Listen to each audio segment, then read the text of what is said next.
Welcome to Pastoring in the Digital Parish, where we explore the ever-changing landscape of ministry in the digital age.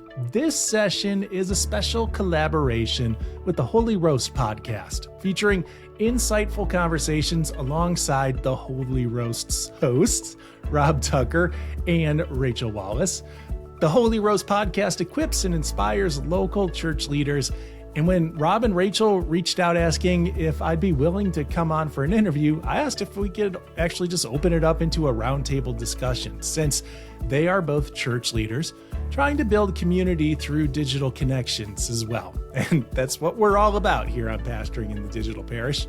This collaborative session then covers the importance of maintaining a strong online presence, redefining success metrics for online ministry, and as well as the theological considerations of communion in a scattered church community. We also got into a discussion on personal and professional boundaries in the digital world. I feel like that is something we can't dive into enough. There is a lot of valuable insight for digital engagement and pastoral care here. So check out the Holy Roast podcast and stay tuned right here to Pastoring in the Digital Parish for our collaborative episode with hosts and pastors Rachel Wallace and Rob Tucker. Well, thanks, Ryan, for having a conversation with us, and thanks for having us over there. This is all completely new to us, and so you will have to guide us, old wise one, of what this looks like. Well, I think it's kind of new for all of us, right? I mean, this is just like the age of ministry that we're in, where like everything is kind of fresh, and that's exciting, a little bit scary, but also incredibly exciting. Yeah, I'm kind of making it as we go, right? I think that's the good part of it. And part of it, we're Rob and Rachel, and we're co-hosts of the Holy Roast podcast, which is a podcast sponsored by the Kentucky Annual Conference.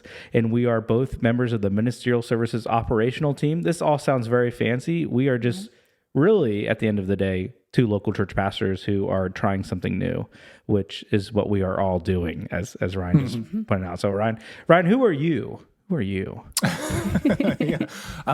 I love the kind of consonants that we have going on here. So I am Ryan, joining Rob and Rachel. That's good.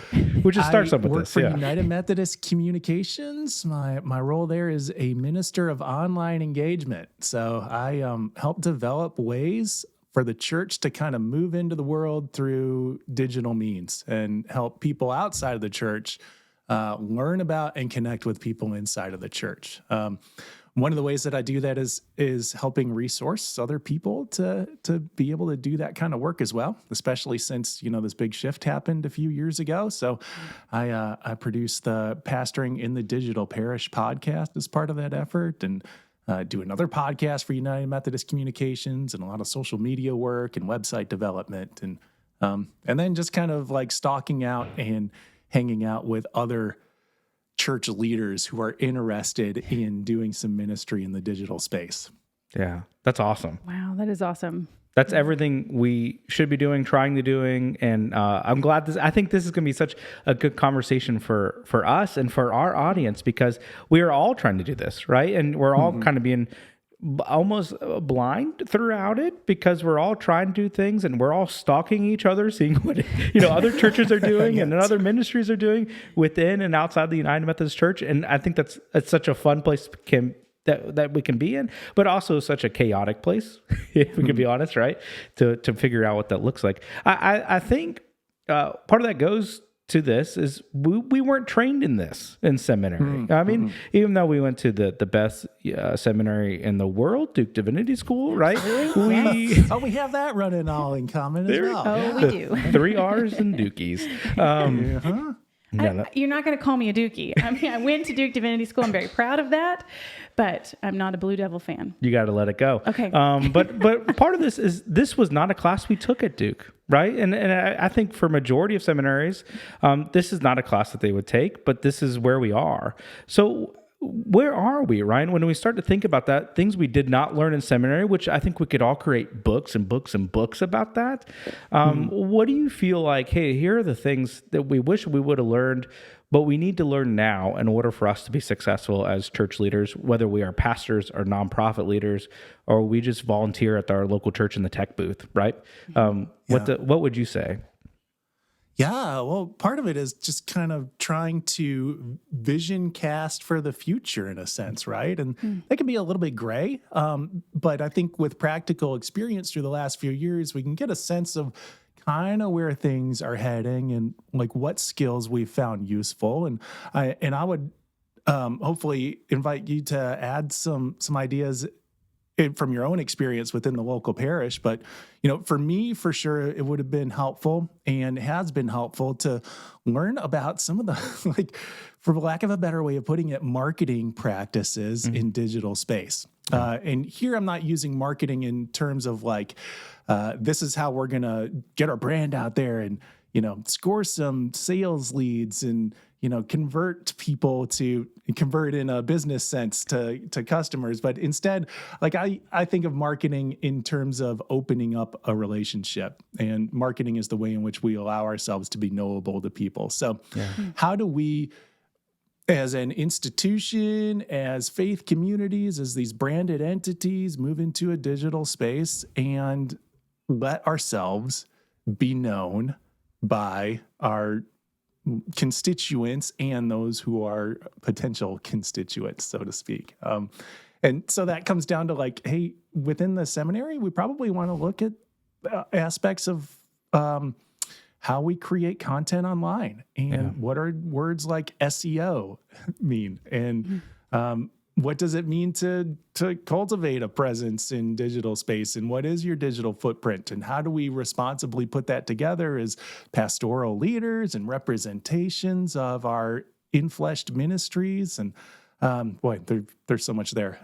I also think, man, I probably use Canva more than any other application at this point because I have other pastors on staff there. I'm the only full-time pastor on my staff. I have full-time other staff, but I've been blessed at being a millennial. That's a blessing and a curse, right? So I can know how to use Canva to an extent, right?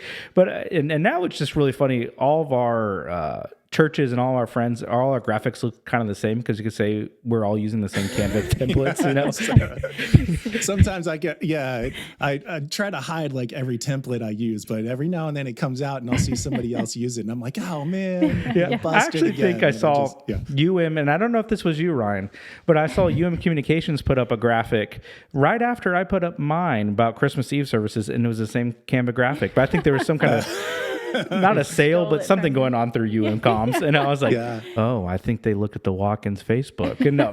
It was me. That's awesome. But yeah, but I think that'd be super helpful. Even just knowing the terminology for marketing, and not in the way that we're trying to sell you something, but in the way, I love that, the way that we are trying to enter into relationship, we're trying to connect with people. And a lot of that is now in the digital sphere. And don't shy away from it. I almost need some permission giving from our seminaries and other folks, the higher ups within our system. Well, and if you remember a few years ago, like when we were in lockdown and so many of us were worshiping online, it forced us to really confront all of this. And then when we started going kind of opening back up and people were like, get back to church, it has to be in person. And many of us saw like only 50% of our people come back in person and the rest are online maybe, or you don't quite know where they are. And so it forced us to say, how can we, genuinely cultivate community using online space or hybrid of connecting people? And I remember specifically different annual conferences came down on what to do about communion. And that to me presented this just like huge sort of like theological, none of us were like taking the time, I thought, to think about it theologically of what are we actually celebrating in this moment of celebration and communion that sort of goes beyond all time and space to connect people together. And, a lot of folks Did you do it, Rachel? Did you do online communion? A lot of folks just kind of shut it down and they're like, no, don't do it. Don't do it. Well, I mean, listen, I stream. And so I don't know what people do at home, right? Yeah. Uh-oh.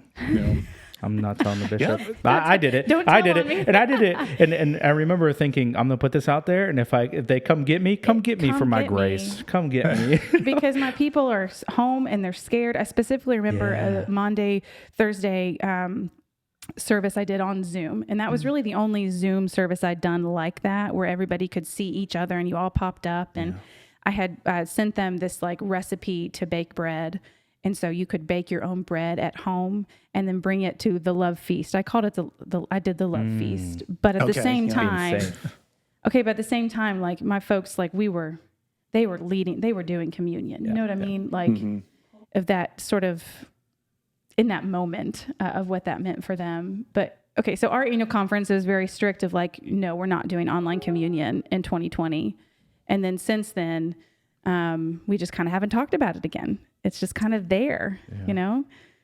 How do you feel like those conversations went? We just have one in one little frame of reference here within our conference. How is that handled outside? And perhaps how do you feel like it's being handled now? Because we are now a few years away from that, but the same conversation should be happening, or we just moved on, or we don't talk about it. You know, what do you feel like that looks like now in this landscape? It's kind of startling how quickly that conversation has died down. And I think that part of that is because, as you alluded to, most of our in-person congregants have not come back on a consistent basis. Like they're still there, but the likelihood that they're attending worship every week has dwindled. And that started before pandemic, but certainly, you know, since pandemic. And so I think that has really invited the church into a space where we do think theologically about what is happening at communion and what it, you know, how do we extend that then into this new reality where it's likely that our people are far more scattered than they were before. And so how do we, you know, practice this centering practice where, I mean, in essence, it is the focal point of our gathering as a faith community or church, to this new reality where our people are just kind of all over the place, maybe even in other states at the point that we're at now. And so like there is another invitation for us when we think about seminary education. You know, how do we bring these theological ideas out into a digital age where the ways in which we have started to relate to one another have so drastically changed? We're in an age now where it's hard to imagine for a lot of us. I'm like lower end Gen X, you both are millennials, self-proclaimed millennials. You know, self-proclaimed proud. It's hard for us to imagine that we would be able to have a full, deep relationship with somebody without, you know, getting into their space in the digital way. And, you know, seeing their pictures of family vacations and the ways that they kind of share themselves online. So, I mean, this is part of how we relationship form and how we tend to make meaning across relationships in the age that we're at now. Yeah. That's so, I mean, just thinking about it from the pastoral perspective of, I say all the time, like, I think I'm a bad millennial because I don't really know a lot of techie stuff and I really don't love social media. And if it wasn't for ministry, I probably wouldn't be on Facebook, but I am because 90% of the pastoral care needs that I discover are through Facebook. Like, well, that's a good or a bad thing, but it's just a thing, right? It's just a true thing that like to know our people and to be known. It's like, it's on, you know, and I even had somebody, you know, starting out in a new appointment and I didn't post very much. I'm not a big poster. I'm more of a lurker. I don't post very much, especially with my kids. I don't tend to post a lot of information or pictures of my kids. But they were trying to get to know me, this new church, and they weren't seeing anything. And they were like, you know, it might help, like a trusted layperson was like, it might help if you post a little more. And I was like, I'd never really thought about it from your perspective. But from my perspective, you're right. That is how we are getting to know one another in this age. It's through our digital footprint, you know, our social media pages. And I still haven't decided if that's a good thing or not.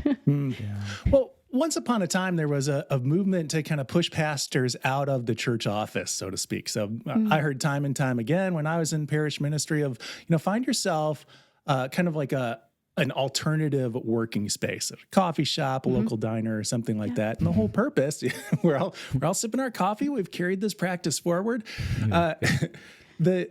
The thought behind that was, well, this is a way to kind of engage in the community, to engage in some social listening in a way. You can hear what people are talking about and what their concerns are. It opens you up for just these kind of haphazard or unplanned meetings with people. And in this day and age, really social media can provide that same kind of role because this is where these conversations are happening. And it's a spot where you don't we even can have to kind of have these. Yeah, you don't even need to leave your church office or your home office, right? I mean, you can go right there to start engaging and posting things that really connect with people. I think there's a lot to learn there. Or you can double dip and go to the coffee shop and be on social media. There at the you same go. time. That is true. That's what Post about what I you're do. drinking, and people are all the more into it. Yep. Yeah. This is true. They better put that on my job description. You know what I'm saying? Pastor goes and plays on Facebook in the Heine Brothers coffee shop. Yeah, that's true. Every Wednesday morning from 9 till noon. My office hours are posted at Heine Brothers. I would love for that to be. Heine Brothers is a local coffee shop here in Louisville, Ryan, because I know you're not local to us. It's very good, though. We're drinking. That's we're what still drinking looking right for sponsorships. Speaking of, we are. This is the plug. Heine Brothers, wink. Here we are. we are in your spaces a whole lot. Yeah. So this role, though, of pastor from when we all graduated seminary to where it is now, and things we wish we would have learned, could have learned, but I don't think they're prepared to teach us this. Where we are at this point, it would have been for us, decades ago, right? That we all graduated. So it would be different. But I wonder, is that role of pastor just continuing to evolve, right? From what a pastor looked like before was, hey, just get out of your office, go to that third space, connect with those people. It's still a lot of churches were not very happy with that, right? When you said, hey, the world is my parish, I keep going back to the John Wesley quote. They're like, well, you weren't there when I came to the church office unannounced, and I'm unhappy with that. I had those real SPRC conversations in the beginning of my ministry, and I thought, well, hopefully you're not paying me to sit here and just to sit, right? Be available. Yeah. Give me a call, send me a message, I'm just out and about because that's where the people are. But that can be hard for a church to understand as a pastor. That can be hard for, even now that I supervise other staff, that sometimes I have to say, the younger folks that are on my staff, yeah, that's part of your job. Go ahead. And there's some trust there that I have to give them to be like, you're not just doing whatever you want to do. They're and actually getting paid doing, for it. Yeah. they'll work. Right. But how do we define that work? I love that. How do we define that work, Ryan? Then, so the role of the pastor, what it looks like, what does that work entail now in this digital first age, right? Yeah. How would you, what do you think?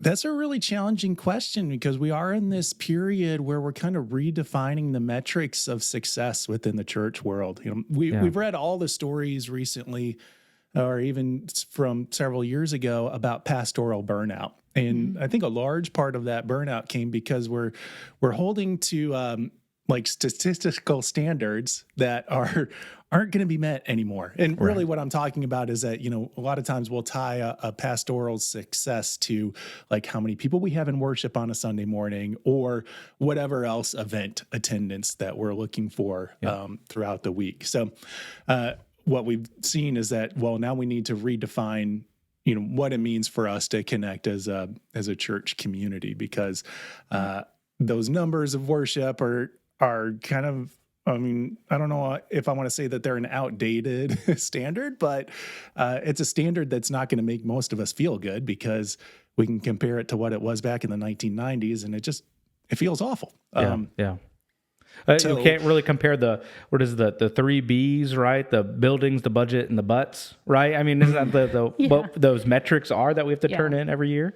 Right. Well, you say compare back to the 90s. You could compare it back to 2 years ago before the pandemic. Or, I started at my church in 2019, and the worship then compared to what it is now in 2023 is dramatically different, and so that's something. I think it was last year was the first year on our end of year reports, our statistical reports, they put something about online worship attendance. Yeah. But then you have to define what that means. You have to guess. Is it 1.5 times, right? Because if it's just streamed on Facebook, unless people tell us that they're there and say hello, I have no idea if they've watched or not.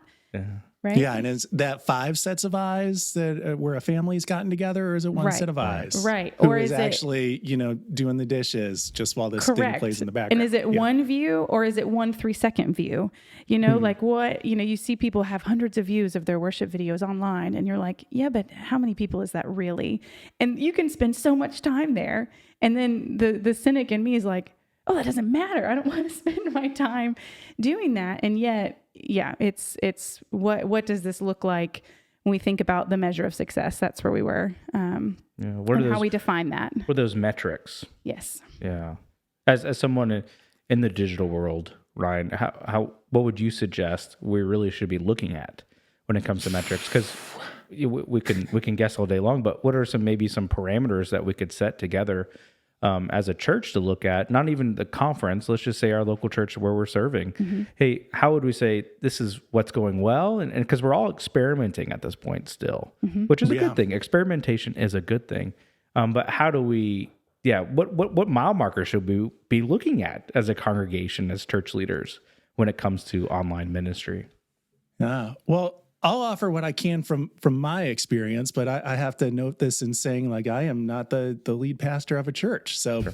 What I hope for is accomplished through my church's digital ministry might be different than the lead pastor at my church and what she might say. So actually, I'll invite you both to maybe a caveat on, like, what would you like to be measured on? But as I look at what I try to accomplish through our church's digital ministry, I want to see consistent growth in the number of people who we're engaging. And I'll measure that just through social media metrics. So like the Facebook metric, engagements through the week. If I'm able to kind of see some consistent growth there, then I'm feeling like we're involving more people within the activity of our church. A real win for me is when somebody who starts to engage on some of our social media stuff participates in one of our church events or get-togethers, or are in the life of our community. So they're showing up to worship in some way, shape, or form, or participating in some kind of adjunct like Bible study or something like that. Again, in some way, shape, or form. That might be in person, or it might be within the digital realm. Yeah. Well, I love the idea of you got to start somewhere as a part of that conversation. And also part of it is growth. It doesn't mean necessarily that I'm all of a sudden my TikTok video is going to have 15,000 views on it tomorrow, right? But if we see some kind of engagement and start to see, for me, I get really excited when new people start to engage with it, right? So the followers, sure, that part of the thing, but part of this, there's a response that you can invite to people in the online realm and say, hey, that really resonated with this aspect of my life. Thank you for saying that. Or thank you for giving me permission to do that. Thanks for giving me a prayer that's accessible through our online ministry. So I like that. And maybe for me, it's helpful to know, hey, just look at, is it growing to an extent? And growth can look like many different ways. But for me, that's that engagement, that going the extra mile. Hey, I didn't just look at it, but I'm now engaging with it, and now that's creating a community. Yeah.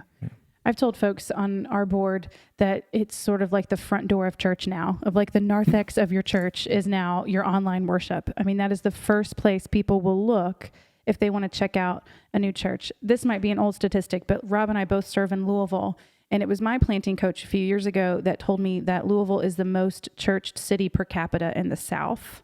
And so there are, there are churches on every corner. There are so many, and we have so many seminaries here, right? It's where just north of here is where our annual conference office is. It's our biggest city in Kentucky.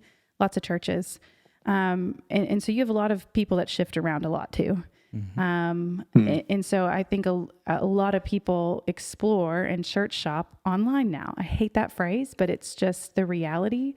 And so I've told my folks, after the pandemic, in this stage, it's like streaming is going to continue. Because there's a movement of like, my folks wanted to stop streaming so that everybody would come back in person. And it's like, that's not going to accomplish the goal that you want it to, because streaming is the narthex of church. It's the front door. It's the first look. And if I can see that number of people growing, and so now inviting people to church, inviting people could simply mean sharing it on social media, sharing the recording or sharing the stream, or, of sending it to somebody, inviting them. We had somebody that started following online, didn't know for months she was watching online. And then like 6 months later, she commented, and within 2 weeks of the follow-up, she started coming in person. And it was like, okay, that's sort of like it happens, maybe not as much as we'd hope, but I love that piece that you said about engagement of like, if that number of just people hearing the good news or engaging somehow in a way that blessed them through a music, through a prayer, through a teaching piece. And if that comes to a next step of engagement in some way in person, that's awesome. Because I'm not trying to plant an online church here, right? Like everything we do is going to be hybrid, right? Not everything. Worship is going to be hybrid. But after that, it's like, it's mostly in person. Yeah. Right. Well, maybe everything should be hybrid though. Yeah. That was part of when we're having conversations at a conference level here, we're talking about different educational opportunities we're offering as a conference and different small groups. And part of the frustration was at one of our conversations we're having in a meeting was, well, why wasn't that live streamed? Or why wasn't there a digital file of that those of us who couldn't come on that Saturday because we were with our children at that point, I really feel like we missed out. Why wasn't that recorded? And that is still an afterthought to many, not just conferences, but local churches too, to say, hey, how do we continue to engage into outreach through these methods? And it's such a gift for us. But I'll also go back to kind of the role of the pastor. As I'm sure many of us, when we started out on this ministry gig, we didn't envision ourselves as, this was the funny thing during the pandemic, we're all televangelists now. That was like the mantra over and over again. But we really didn't envision ourselves as being recorded all the time, of having a big digital footprint. Do we have a personal Facebook page and now a professional Facebook page? Do we, how much do I limit now pictures of my kid on social media? Because there are people that I don't know in person. Do I really want Coop's face out there? Do I really, that kind of stuff? It's a hard conversation for us because we're all learning of those boundaries of what that looks like, and learning that we're not all megachurch pastors online either, but we're evolving into something, but we're not quite sure what that something is. That makes sense? Yeah. How do we? We're getting away from that traditional pastoral role to a different kind of role, and that is a digital first age role. That is we need to engage with people online because it is the narthex, the front door. What would you say? How do we get into that comfortably? Does that make sense? How do we get there? What suggestions would you have for us to say, hey, where do we start even? Is in a pastoral role, or sure. do you mean as a I think as a pastoral role, because that blending of my personal and my professional is blending there online, right? We also had a visitor who had been worshiping with us online for about a year and came in, and she knew everything about me. Yeah. And I had never seen this person before in my life. Yeah. And there was part of it, I was almost shocked, and I hope my face hid that, because she was like, oh, how's Cooper? And how's your wife, Molly? And how's it? I was like, I know zero things about you, but you know everything about my family life too. But because I've probably used it in sermons, I've posted about it. You can see that my stuff isn't as private probably as it should be online. So there was almost this shock of, oh gosh, this is blending my personal and my professional. Yeah. Well, I think you hit it right there, is to recognize first and foremost that everything is public, right? And that people can't see it. Anything that you share within that space is public. So in a way, you can kind of cultivate for lack of a better word, a brand for yourself that is reflective of the ministry. And, I think that when the bishop lays hands on us in this United Methodist tradition, like, we begin this public-facing ministry. Like, that's just part of who we are as people called to leadership within the United Methodist Church. And that means that there are just aspects of our life that we don't get to hide from the people who we work with in our community, right? So, and I guess we have to take that mentality into the social media space, that we are pastoral presences in the social media space, that we are even called towards that in this day and age. Like, it's no longer like, well, I get to go do my church thing, and then I can put my people on blast and complain about all the things that they do over on Twitter, because they're never going to see it. No, they are going to see it. Everybody's going to see it. That stuff is shared around.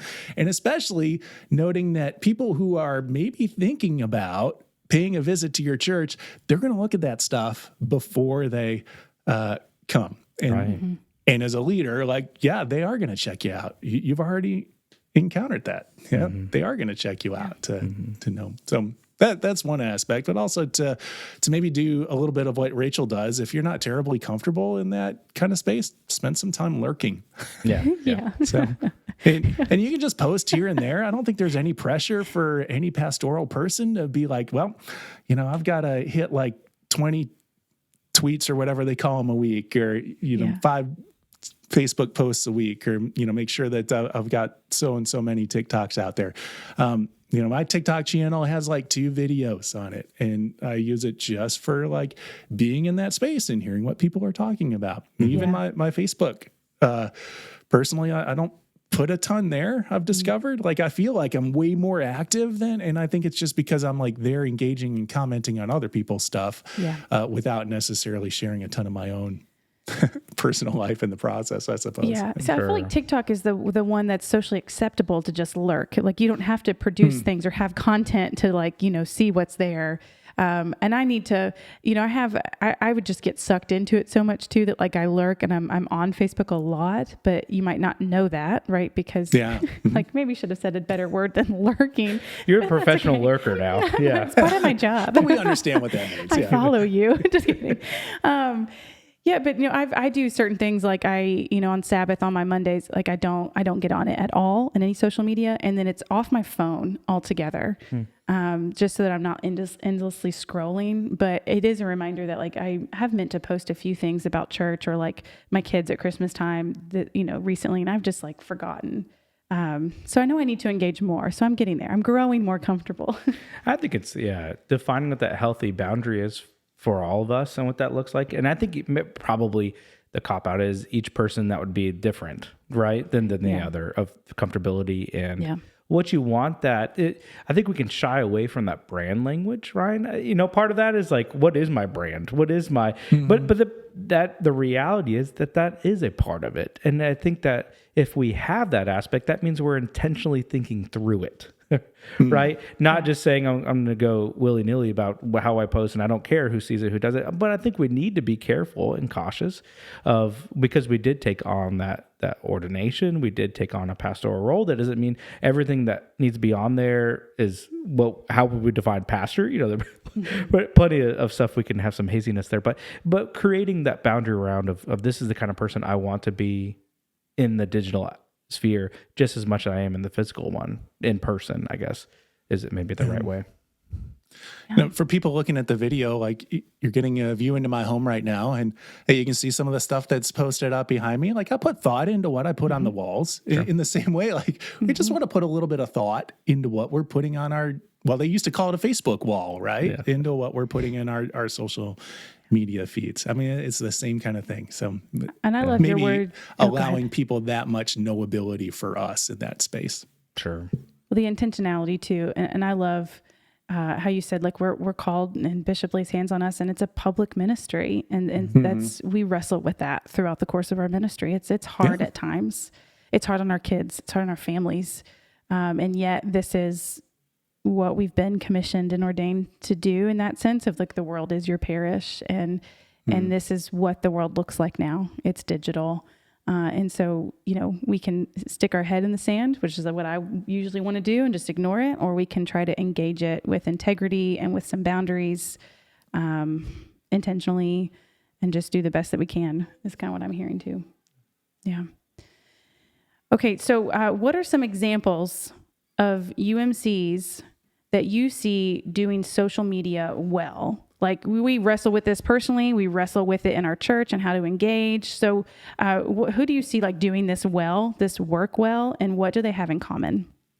Sure. Yeah, there are just some churches' social media presence that, when I'm looking to cultivate my own church's social media presence, that I look to, kind of the peers in ministry. And they're all kind of platform specific. So there are some doing things well on this platform and others doing things well on that platform. And it's not a complete list, but on Facebook, I look at Glencliff United Methodist Church in Nashville, Tennessee. And, one of the reasons why I look to them is because they're a similar sized church to my church within Nashville as well. So, they're just maybe just a little bit bigger, so they have that good presence, but they're just well cultivated. And it doesn't hurt that Stephen Adair, the person who I sense primarily cultivates their Facebook feed as a fellow worker at United Methodist Communications. But what a gift. So Shout out. And his story is really cool because he actually started the United Methodist Facebook page for the denomination as a college student, and then because there just wasn't one. And so do you know what year ended that up was? buying it from him and then hiring him on later on. Yeah, I would be fascinated to know what year that was. Do you recall or no? I don't know. Oh, okay. Yeah. That'd be cool. It was long before I got here. It was probably before I was even on Facebook myself. Instagram, I look at Las Vegas First United Methodist Church. They've just kind of caught my eye. I think their LV First is their tag, and they just have a good balance of event invitations and slice of life kind of pictures, so you can get a feel of who they are, what kind of people are attending their events. And also they do some sermon clips. Also, there's a church in Missouri. They're called The Well. I think they're the Well.636. And they do the same kind of thing. And what I like about what they add into it, though, is that they have platform-specific content. So it'll be like the pastor sitting down and just explaining to people on Facebook some of the, or not Facebook, but Instagram in this case, some of the things that they do and some of the things that are important to their faith community. Cool. And really, I think that's the common thread that's in all of this, is that they're not, these churches aren't trying to be everything for everyone, but they're using this space instead to clearly articulate like who they are and what their values are as a faith community, what's important to them. And so through that, they become really easily knowable for their accounts, through their accounts. So, people who aren't going to agree with some of the things that they're saying can kind of check out rather quickly. And people who do agree are feeling invited in. There are a couple churches that are doing TikTok pretty well too. I look at Birmingham First United Methodist Church out of Alabama. St. Luke's in Indianapolis is another one that I think is doing TikTok pretty well. But with TikTok, I have noticed it's really tough for an institutionally branded account to gain a lot of traction on TikTok. Yeah. It's a lot easier for a pastor, the individual pastor, to create their own account and start sharing there and get way more reach than an institutionally branded account. Yeah, I've noticed that, and I play around, and we have a mutual friend, Ryan, and he's the one that the one that connected us, is part of that conversation I had with him, because I was struggling with that. I was like, man, I post on my church's account, and we'll get 300, 400, sometimes 700 views, but I post something silly on my own personal account, thousands, right? It's just weird how that, and the algorithm will just drive you insane some days because you're trying to figure it out, trying to experiment. It just doesn't make sense, right? So it's interesting that you bring that up. Yeah.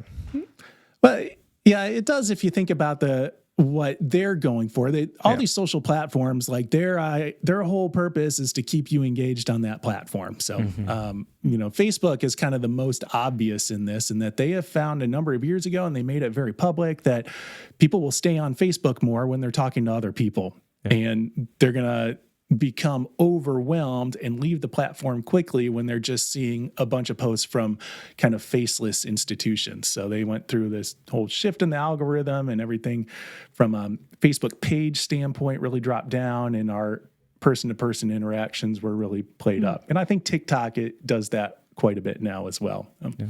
And we'll link all that for those listening. We'll link some of these accounts to our page, so that you can kind of peruse through those too. Because I think that is just helpful to look at. Yeah, absolutely. And sort of a final question that we had is for any low-tech clergy like me out there, or also lay folks. I'm sitting here going, man, I hope no one goes and looks at my church's Facebook page, because we haven't posted in ages, other than the Sunday morning worship. But I need to be on that. So what are some first steps for us low-tech clergy and lay leaders out there who are trying to engage and do the best they can and get warmed up to this? What are some of those first steps that you say that we can take to have that online ministry presence? Well, to think about how you find things online. So, for example, how does your family go about finding a restaurant to eat at these days? More than likely, you're probably searching for a restaurant that's near you. And then you might look at some of the menu items and some of the some of the customer reviews, right? So just to kind of be aware of that. So if somebody is searching for a church in your area, are they able to know like what's on your menu? Meaning like where you are and when they might be able to gather together with you, making that obvious. And you can do that through your church website. You can do that through your church's Facebook page. I mean, any kind of outward facing entity like that that's, again, visible to the public where they can see that kind of information. And also to make sure then that your church has an impression on Google. So cultivate that a little bit. Maybe even encourage some of your church members to share reviews on Google about your church. That would go a long way. And space them out a little bit too. So I've heard that Google really encourages or rewards a ongoing repetition of participation. So, maybe invite like 1 or 2 people specifically a week to like say, hey, will you go leave us a Google review and just share your testimony on why this church is a good fit for you? That'd be great. So I guess thinking about it in that realm. So you don't even need to have, a fully well-built web page to begin with, but just kind of the basic information, let people know how they can find you and where to find you and when they can find you at these places. Yeah, that's good. That's helpful. Good. Thank you. Yeah. I also think tying back to the conversation you had about context, like even just saying who you are and what you're about, man, could be such a gift to your community. I think some of the churches that you named, Ryan, I'm familiar just because I've scrolled by them before. They're very out front. This is what we believe and the kind of people we are and what we believe about God and the Bible. And it's so there. You don't have to search for it, right? And I think, man, that could be a huge draw to somebody. Just I think the United Methodist theology is a gift to the world that many people don't know what we actually believe. They know perhaps what we're against, right? But and that has been such a disaster in the last couple of years, because I think we are such a gift to the world. Our theology around grace and the open table is such a gift to the world, but we just don't tell that story very well in the digital realm. And what a gift it can be that we can do that, even for low-tech, high-tech people together to say, this is who we are, this is what we believe. This is kind of community we're seeking to cultivate, and we want to do that with us. That's good. Yeah. We're going to end, and this is something we've stolen from other podcasts before, and we're very out front when we steal things, and we steal things very proudly. And part of this is called the Holy Roast. So where we came up with this name from is asking our guests, as a part of our podcast, a series of questions that you didn't receive ahead of time, and just seeing, hey, what comes off the top of your mind? Are you ready for it, Ryan? All right. I don't know if this is my forte, but I'm ready. Let's roll. Ready as you'll be. So what are you reading right now? I'm reading, I can't even tell you the name of it. It's a book about the history of the Anglo-Saxons. In fact, it might just be called The History of the Anglo-Saxons. Really? It's totally a dorky history read, but that's just where my mind is right now. So that's where I've been escaping to. I'm one of those that reads multiple books at once, though. So I do also have a book that I'm just about to the end of. It's even more frivolous. It's called The Nightmare Man, and I've forgotten who that's by, but it's kind of fictional horror, Stephen King-ish type. Ooh, all right. Material. There you go. What's keeping you alive right now? Oh, well, as we're recording this, my birthday is in 2 days. Happy birthday. Yeah, thanks. So I get to have like my biannual sushi dinner. The rest of the family, not a fan of sushi, so I got to cash in on that birthday check. I'm looking forward to that. And also just like, I find a lot of joy in the Christmas season. So, we are recording this prior to Christmas, so I'm fed off of that. Yeah. That's wonderful. For someone that has their birthday during the Christmas season, you don't often hear that you enjoy it. You get to share your birthday with Jesus. That's great. You still like it. Who You better still to share? like it. Sorry. Yeah. What are 4 things on your nightstand right now? Oh, that's a challenge. I don't actually officially have a nightstand, but laying next to what bed. a monster. I'm just kidding. No judgment. But Yeah, right. I mean, phone charger. I use an iPad for reading, so that's sitting there. I often read myself to sleep. And then, well, my wife accuses me of being like the little girl in Signs where I leave water cups everywhere. Nice. So yeah, there's probably a couple four of water those, cups. yeah. That would fill it out. Yeah. That's awesome. What's your There's a couple favorite? glasses of water. Sorry. We can count those as multiple ones. But what is your favorite way to unwind after a long day? Boy. Well, after a work day, I do like a fake commute since I work at home. So I'll go out and walk the dogs for a little bit. And then actually, since I spend so much of my day in the digital world, I tend to go analog in the evening. So that would be reading a book and maybe playing a game if the rest of the family is into it. If they've got stuff to do and I'm just kind of on my own, then I'll listen to music. Nice. I like the analog version of music. So oftentimes that is coming on a record. Wow. Yeah. I love it. So you're called up to bat. This ties in very well. You're called up to bat. What's your walk-up song?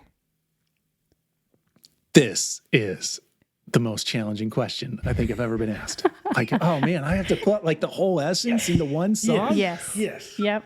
Whew. No pressure. Yeah, although it's kind of be aggressive because of the walk-up music. I think I'm going to go with "Even Flow" by Pearl Jam. I just feel like that's reflective of like my generation. So and it comes on kind of strong. So I don't know, it just has that feeling of like motivating walk-up music. Yeah, I love it. I think it's great. One of the things that we've talked about every week is when people share that as part of this interview is we do think that pastors should have walk-up songs to their sermons, right? I mean, that would be so much fun. Wouldn't it? I mean, I think we should put that. So I think Even Flow could work into that. So that could be our gift for you. You can come preach at one of our churches and we'll play it for you. Preach anytime. Come on down or up. Well, so that being said, like, do you all have walk-up music for your sermons? Have you been asked that question yet? What would you say? We asked ourselves the first pilot episode. I saw the episode. We did that. So yours was... Are You Ready for It by Taylor Swift. Yeah, Swiftie. Probably represents my generation. And mine was All I Do Is Win by DJ Khaled because of Duke basketball. Yeah, because of Duke basketball. Yeah. So, but every time I've been on like an extended vacation and then come back from leave, my worship team, as I walk up to do our benediction at the end, we call it the BTR, like Be the Revolution. Now kind of like go and, be the light in the world sort of thing. They often will play when I come back from vacation, Back in Black, as I walk up to do the benediction. So, but that's just my worship team for you. That's awesome. Their sense of humor. So that is amazing. We don't do it for preaching as much as a little ditty every time I walk up to give the benediction. Yeah, I love that. Yeah. Well, thanks, Ryan, for being with us. This has been a fun conversation for us and hopefully for you as well. I hope we continue this conversation. And if you're watching this, hey, we need to grow that engagement, folks. And so please engage with us. Let us know what was the highlight of this conversation for you. Anything you learned about us or yourself would be great. Yeah, follow.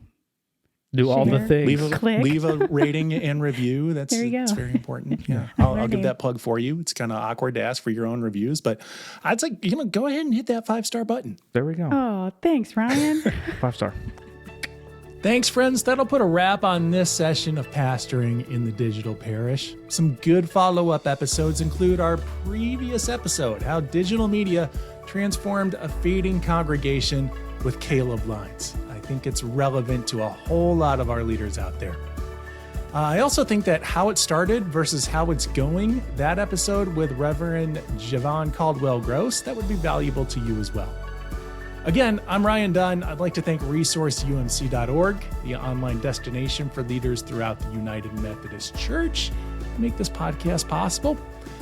And of course, host our website, resourceumc.org/digital parish. If you want to connect with the Pastoring in the Digital Parish community a little bit more, check out our Pastoring in the Digital Parish Facebook group. And you can also send me questions and ideas for future sessions at digitalparish@umcom.org. Another session comes next week. So in the meantime, peace.